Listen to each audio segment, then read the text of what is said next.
본문에 보면 주 곧 구주 예수 그리스도 이런 말씀이 나옵니다. 이것은 단순한 호칭 같지만 이 말씀 속에는 기독교의 중요한 진리가 들어 있습니다.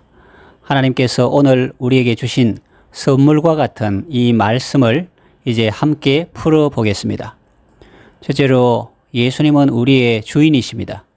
먼저 내 시간의 주인이십니다. 예수님은 내게 시간을 주신 분입니다.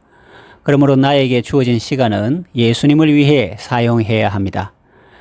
그리고 내 재물의 주인이십니다. 예수님은 내게 돈을 주시고 선물을 주신 분입니다. 그러므로 나의 재정이나 재물은 예수님을 위해 사용해야 합니다. 내가 가지고 있다고 다 내 것은 아닙니다. 예수님이 내게 맡겨두신 것이고 나는 예수님 것을 보관하고 있는 것입니다. 그렇게 생각하는 것이 좋습니다. 물론 주님이 너 하라고 주신 것도 있습니다. 내게 줄로 재어준 구역이 있고 내게 주신 기업이 있습니다. 주님은 자비하신 아버지시기 때문입니다. 그러나 주님은 그렇게 말씀하셔도 나는 내 것으로 생각하기보다는 주님이 주신 주님의 것이라고 생각하는 것이 좋습니다. 또 예수님은 내 재능의 주인이십니다. 예수님은 내게 재능을 주시고 은사를 주신 분입니다. 그러므로 나의 재능이나 은사는 예수님을 위해 사용해야 합니다. 그 재능으로 인하여 환영받고 대접받을 때도 있을 것입니다. 그런가 하면 수고는 많이 했는데 전혀 인정받지 못할 때도 있습니다. 어느 경우에든지 재능을 내 중심으로 사용하지 말고 주님 중심으로 사용해야 하겠습니다. 주님을 위하여 쓰임받으면 그것으로 충분한 것입니다. 다른 사람들이 나를 이용하고 착취한다면 그들의 유익이 아니라 주님을 유익을 위해서 섬기게 해달라고 기도해야 하겠습니다. 요즘같이 사람들이 자유를 좋아하는 시대에 이런 말씀은 고리타분하고 진부한 말로 들릴 수 있습니다. 그러나 사실은 아주 신선한 말입니다. 우리에게 생명과 기쁨을 주는 말입니다. 왜냐고요? 실천해 보십시오. 그러면 직접 체험하게 될 것입니다. 그러나 먼저 말씀을 통해서 깨달음을 주시는 거죠. 둘째로 예수님을 주인으로 마시고 사는 것이 왜 생명이요 기쁨이냐? 그것은 예수님은 우리의 구주시기 때문입니다. 예수님은 우리의 구원자십니다. 세이비어 할 때 이 단어는 세이브와 연관이 있는 것 같습니다. 예수님은 우리의 것을 저장해 주시는 분입니다. 무엇보다 우리의 영혼을 안전하게 지켜주시고 보호해 주시는 분입니다. 먼저 예수님은 나의 시간을 보관해 주시고 저장해 주십니다. 다시 말하면 시간을 절약하게 하시고 저장하게 해 주십니다. 내게 주어진 시간은 내 것이라고 마음대로 사용해 보십시오. 한 달을 지나고 결산해 보십시오. 무엇이 남습니까? 별로 남는 것이 없을 것입니다. 하루를 지나고 결산해 보십시오. 아침부터 신문 읽고 텔레비전 보고 잡담하고 게임하고 밥 먹고 잠자고 그렇게 마음대로 살고 하루를 결산해 보십시오.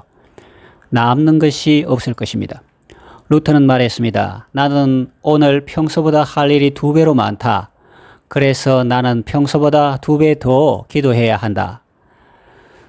그러면 시간이 모자랄까요? 천만의 말씀입니다. 주님은 우리에게 시간을 주시는 분입니다. 주님의 지혜를 구하고 주님의 뜻대로 살면 주님의 지혜로 일을 잘 처리할 수 있고 시간이 모자라는 것이 아니라 오히려 남아서 삶에 여유가 생깁니다. 그리고 예수님은 나의 재물을 보관해 주십니다. 재물을 절약하게 하시고 저장하게 해 주십니다. 너희를 위하여 보물을 하늘에 쌓아두라. 거기는 좀과 동록이 해하지 못하며 도적이 구멍을 뚫지도 못하느니라 라고 말씀하셨습니다.